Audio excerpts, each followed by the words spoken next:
Great pickleball players can beat you before the match even starts, and they do it without saying a single word.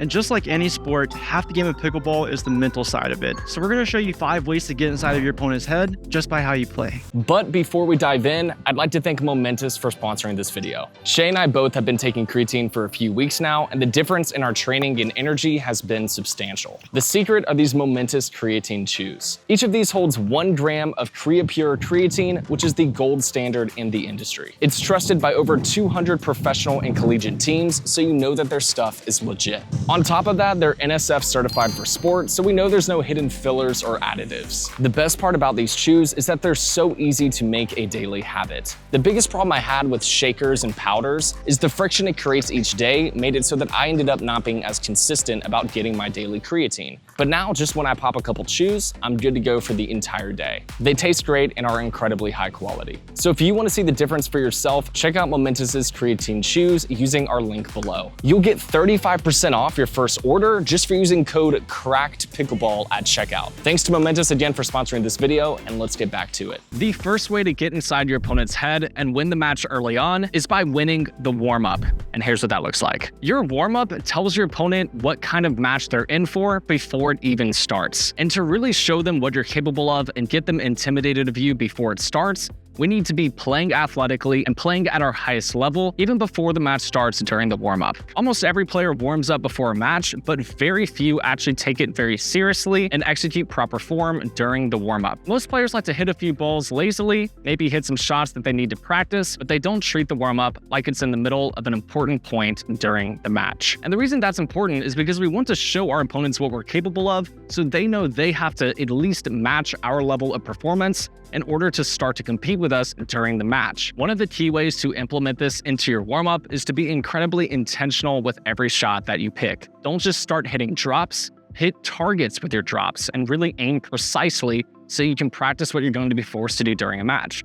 And don't just hit drives. Aim at proper places on your partner's body, like their hip or their right shoulder, so you can practice using the right targets early on, making your actual match play more effective and already practiced before you get into it. Simply treating warm-ups like actual match points and simulating situations inside your heads is going to prepare you for those high-intensity moments when they come, and also show your opponents that you're ready for them. We're not saying you should show off and hit incredibly powerful balls or swing harder than you normally would. We just want you dialed and ready, especially when it comes to footwork, because that ends up being one of the most effective ways to win more matches in pickleball. Treat your warm-up even more importantly than you treat the actual match, and you'll find the results on both sides of the court are to your advantage. After your warm-up, when you get onto the court, it's important for you to be a wall for the first few points. It's incredibly frustrating to play against. What that means is that you want to be getting balls over the net consistently. So the first 3 shots are the most important. If you start off with a serve, make sure you hit your serve in. Give yourself a little bit of margin, but just make sure it goes in and make them have to hit a shot back to you. If you're returning, make sure your return goes over the net. If you're hitting a third shot, make sure your third shot goes in. Just keep getting balls back and don't be afraid to chase some down. There's really 2 things you can do though that will guarantee you start getting balls back over the net and start getting into your opponent's head. The first thing you can do is just make sure you're starting the game by getting low. Most of the time when we start a game, we're usually a little rigid, a little tense, and standing up. And when you're doing this, you're not going to be getting underneath the ball, and you're not going to be in an athletic position so that you can move in either direction. If you start the game out like this, you'll be starting the game out slow. The second thing you can do is really focus on making good contact on your paddle.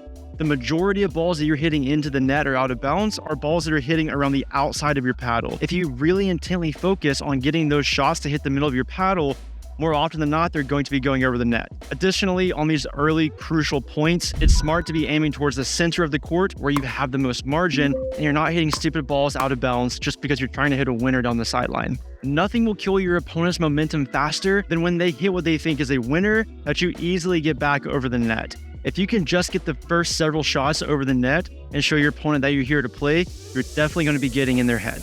The third most powerful way to get into your opponent's head is simply body language. You can probably tell right here, I look kind of defeated. But when I bring my shoulders up and look ready, I'm much more intimidating typically on the court. One of my favorite ways to throw off our opponents with body language is to completely eliminate flinches or reactions when they hit a powerful or a good shot.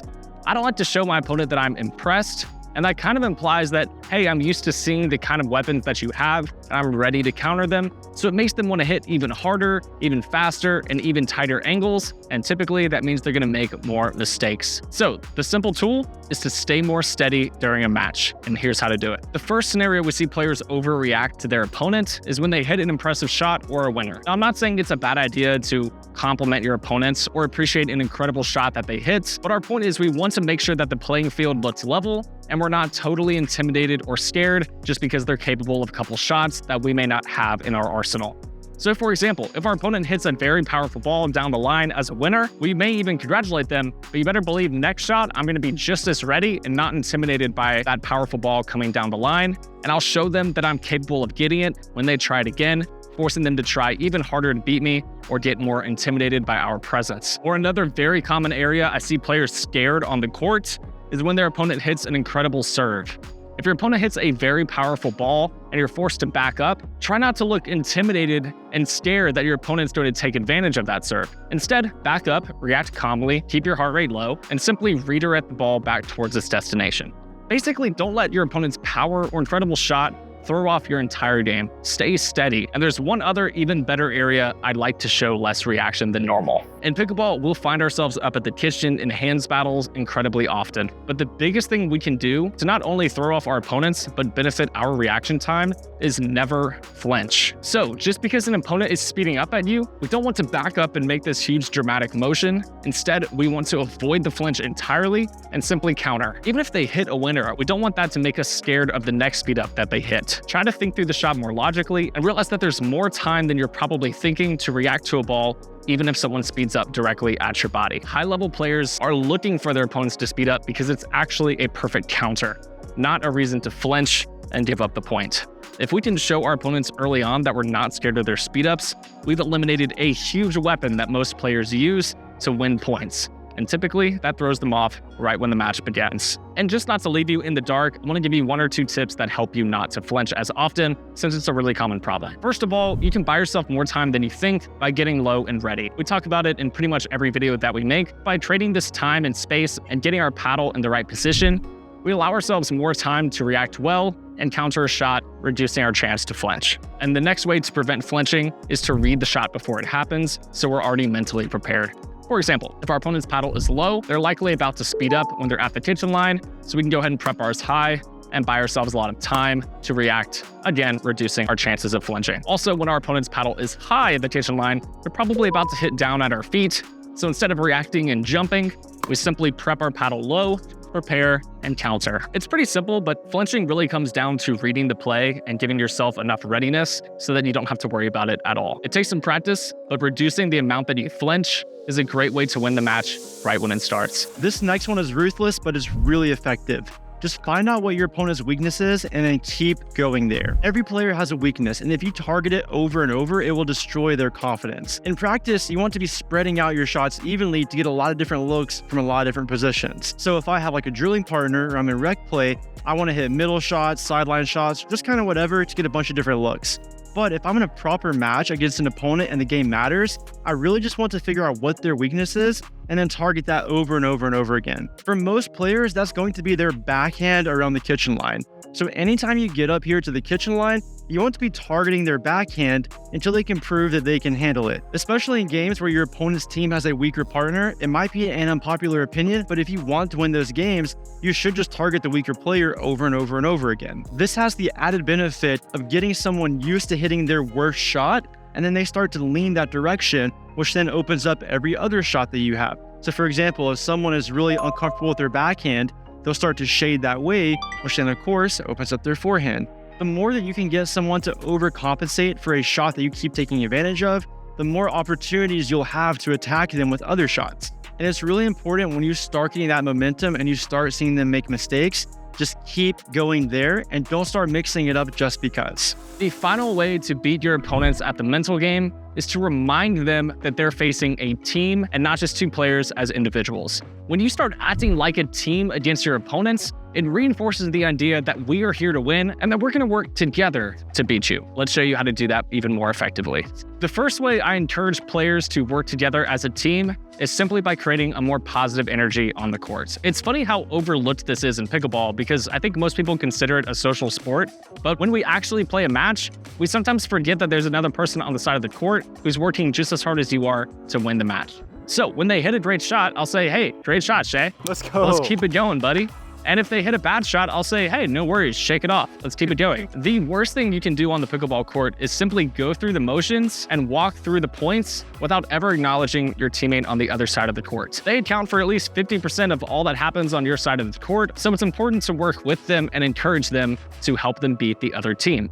It also reminds your opponents that, hey, the other team's staying positive and they're not letting points get to them, so they're going to stay in the match longer, and we find that opponents typically find that even more intimidating. Essentially, energy is a weapon, and you got to use it to your advantage. But there's another great way we can utilize working as a team rather than just as individuals. And that comes down to strategy. Two minds are indeed better than one. So when we're working to defeat our opponents, we need to point out things as we see them. I do like to remind people that I tend to avoid heavy criticism when it's during a match. I prefer more positive things. But if you find a weakness in your opponent and you want to share it with your partner, that is a fantastic idea. Between points or at breaks, talk as much as you can and keep that energy going, finding ways to win the match together. The most common thing that happens is that players forget that there's someone else and they stop strategizing, or they come up with game plans on their own, but don't share that information with their teammate, so they're both on their own island and aren't coordinated and ultimately get confused during a point. That's why a favorite exercise of mine is to come up with 2 or 3 different strategies you want to try out during a match